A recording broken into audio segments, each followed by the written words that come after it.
God.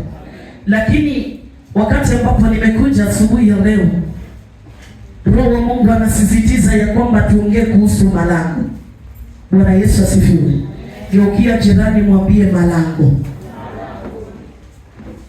Bwana Yesu asifiwe. Wakati ambapo ninasema malango ama wakati ambapo ninasema lango, inamaanisha ya kwamba ni mahali ambapo kumefunguliwa, kuna vitu zinaingia na kuna vitu vinatoka. Bwana Yesu asifiwe.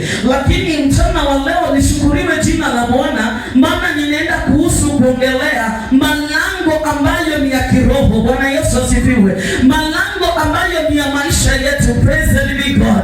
Unaposoma katika kitabu cha Zaburi, anasema ya kwamba inueni vichwa malango. Bwana Yesu asifiwe. Wakati ambapo anasema tuinue vichwa malango, ya kwamba tukainue malango mchana wa leo, ni Mungu anamaanisha ya kwamba muombezi ambaye mwalimu alikuwa anaongelea asubuhi, ya kwamba ni wakati wa kusimama imara na kusimama tu, lakini wakati ambapo unasimama unahakikisha ya kwamba kichwa chako kimeinuliwa juu. Bwana Yesu asifiwe.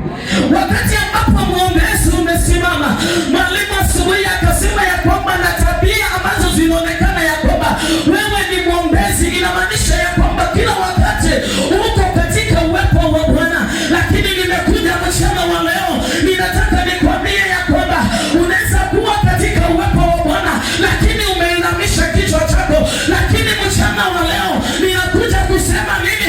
Ninasema ya kwamba inua kichwa chako ndiposa malango mengine yakafunguke. Praise the living God. Hallelujah. Fungua nami katika kitabu cha Waefeso.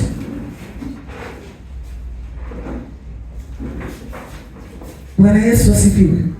Geukia jirani, mwambie malango.